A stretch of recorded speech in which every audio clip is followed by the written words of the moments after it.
Vou conversar agora com o Dr. Armando Matos, advogado criminalista, amigo nosso aqui de muito tempo. Dr. Armando, que nós conversamos aí no ano passado sobre as questões do Código Penal, essas alterações, e ele veio concluir porque são discussões intermináveis dentro desse assunto. E aí trouxe de novo aqui o Armando para a gente falar, né, Armando? É um prazer estar aqui ao seu lado, dos nossos amigos telespectadores, e vamos continuar o assunto da alteração do artigo 28 do Código de Rito, Código de Processo Penal, que mudou bastante. Vai mudar ainda, porque, a bem da verdade, existe hoje uma ação direta de inconstitucionalidade, uma ADIM, promovida pela Associação dos Magistrados, relator o ministro Fux, e isso, por enquanto, está suspenso.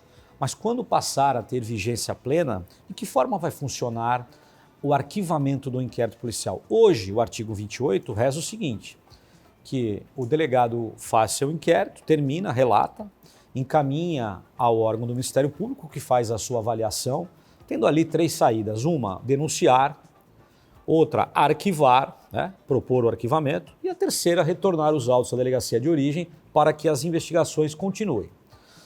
De que forma será feito isso hoje? O inquérito, quando passar a vigência plena da lei, que não está funcionando ainda. O inquérito será finalizado, vai ao Ministério Público e ele vai arquivar, e esse arquivamento passará pela homologação do órgão superior do Ministério Público. Então ele não terá, o promotor, ele não terá o poder de fazê-lo. Ele vai inserir ali o arquivamento e o inquérito vai subir para a instância superior. Só que a novidade, que eu acho interessantíssima, as partes serão comunicadas. O delegado de polícia que fez o inquérito, a vítima e o acusado. Lembrando que aquele inquérito arquivado em que a parte, vítima, por exemplo, não tenha gostado desse arquivamento, poderá recorrer ao órgão superior do Ministério Público para tentar aí sim fazer com que o inquérito prossiga e tenha sua marcha. Isso resulta um tempo maior do inquérito, porque você não tinha promotor já de bate-pronto, podia... Não, porque o tempo do inquérito, você fala em tempo de... Você sabe que uma questão, ela acaba questões acabam se burocratizando nesse país. Então, quando você tinha uma autonomia para resolver uma situação, e você passa aquela autonomia para o órgão superior, que vai ter que se encontrar, se reunir para isso tudo, e os inquéritos acabam ficando... Esse é o entrave. O próprio Ministério Público não tem isso montado, essa estrutura montada. Mas o inquérito dentro das unidades policiais, tanto das polícias estaduais, polícias civis, como da Polícia Federal, o inquérito vai ter o seu fluxo e a sua marcha da mesma forma como hoje e sempre foi. O que nós temos de novidade é o inquérito digital, que um tempo para cá, sensacional isso, o advogado consegue compulsar o inquérito do seu escritório, consegue fazer isso com grande tranquilidade do seu escritório, da sua casa, onde ele estiver, pelo seu PC. Muito bem.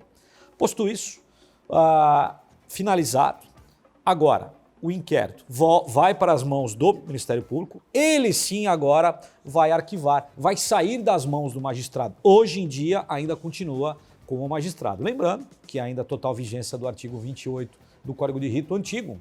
Se o promotor falar, isso aqui é caso de arquivamento, e o juiz entender que não, ele vai encaminhar esse procedimento para o procurador-geral, que aí vai determinar que outro promotor faça a denúncia, ou se for arquivado, aí o juiz não tem mais o que fazer.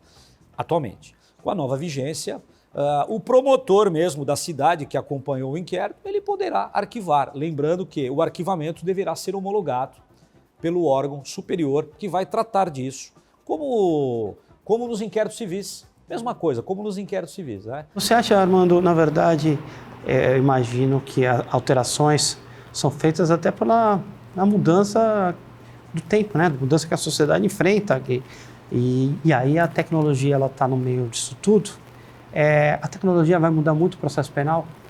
Vai mudar não, meu caro. Já mudou. Hoje o trabalho do advogado, um lado é muito bom, mas o outro lado, aqueles advogados que não têm uma relação muito forte com a informática, ficarão para trás. Ou precisarão de alguém ali ao seu lado para inserir as peças, né, procedimentos. E eu observo também, por conta hoje da pandemia, os tribunais estamos realizando sessões de julgamento virtualmente, o que é bom. Imaginem, para nós santistas nem tanto, aqui de Santos, digo Santos região, mas imagine o colega lá de Presidente Prudente, que precisa deslocar-se ao Tribunal de Justiça para uma sessão de julgamento, que ele nem sabe se de fato vai acontecer, porque às vezes a pauta é extensa e o desembargador fala assim, ó, 5 da tarde, 6 da tarde, vamos deixar para a próxima sessão daqui uma semana. Então o colega deslocou-se, gastou dinheiro, vai cobrar esse custo do seu cliente e nem vai participar. Ao passo que hoje, com a possibilidade de nós fazermos isso de forma remota, digital, é o futuro. O único procedimento que ainda não tem como, não vejo como, é o tribunal do júri. Porque os jurados precisam ficar incomunicáveis, né? Às vezes uma testemunha fica lá incomunicável até o término dos trabalhos, ninguém pode conversar. Então não vejo ainda a possibilidade de nós fazermos isso de forma remota. Até os espaços vamos precisar repensar oportunamente. Sim, os espaços geralmente são Sim. dispendiosos. Muito caro. Isso aí é eu acho que a gente tem que repensar toda a sistemática até, e aí a pandemia veio trazer uma divisão aí dentro do próprio direito, né? O direito está sofrendo questões, influências principalmente por causa da tecnologia. Então, e é importante isso, né? Porque a gente vem numa outra época, Sim. Uma época onde muitas questões eram mais importantes, chegar, conversar com o juiz. Hoje Estamos perdendo isso. A informatização nos afasta desse, vamos falar assim, desse tete-a-tete com o juiz, com o promotor, até com outro colega mesmo, advogado, né? Nós íamos ao gabinete do juiz, aguardávamos um momento para sermos atendidos e hoje os juízes estão nos recepcionando, porém, de forma virtual, até por conta da pandemia, entendemos perfeitamente. o delegado agora vai Sim, não vai demorar. E até existe algumas cidades, né? São Paulo mesmo, em que um delegado trabalha em várias delegacias. Ele está ali de plantão naquela CPJ e atendendo várias delegacias. Não vai demorar também, o delegado vai despachar, vai deliberar se é auto de prisão em flagrante ou não da sua residência. Entendo que isso vai acontecer muito em breve. Isso otimiza também bastante tempo. Eles falam em tecnologia, essa alteração do Código de Processo Penal, do artigo 28, como que acontece nessas questões de direitos digitais? Como ele vai atingir? Eu sei que a sistemática é a mesma coisa, não vai mudar, mas como que o inquérito digital é contra crimes digitais, tá? Envolvendo o direito digital, crime contra a honra digital, tudo mais. O inquérito se procede da mesma forma? Da mesma forma, só que a prova ela é muito mais robustecida, ela é constituída contra o acusado de forma mais contundente, porque o próprio acusado, o investigado, o indiciado, como queiram chamar, ele faz a prova contra ele mesmo quando ele faz a postagem em alguma rede social. E contra fatos, não há argumentos, né? Tem lá, postou direitinho e tal. Uma coisa é você falar, xingar alguém, caluniar, difamar, injuriar e essas palavras sumirem ao vento e não existirem testemunhas, né? Fica difícil para o magistrado, para o promotor, para o delegado, para o advogado trabalhar em cima de algo não factível. Porém, quando o próprio acusado faz a postagem, ele lança na rede social que ele está ameaçando, xingando, achincalhando ou postando uma fotografia, às vezes até a pessoa nua, porque ele teve acesso àquela fotografia antecipadamente, ele está fazendo prova contra si. Né? Agora, uma alteração significativa também, que eu gostaria de falar, se o nobre colega me permitir, é a possibilidade de se fazer, aspas, a palavra barganha dentro do processo penal. Como assim barganha? Copiando o direito penal e processual norte-americano, quem nos trouxe isso foi o então ministro Sérgio Moro, quando passou ali pelo Ministério. Isso é uma cópia.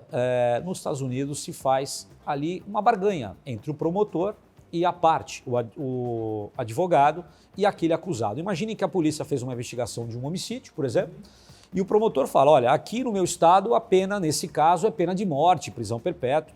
Você aceita ficar preso 30 anos, sai na condicional em 25 e paga uma indenização de X para a família?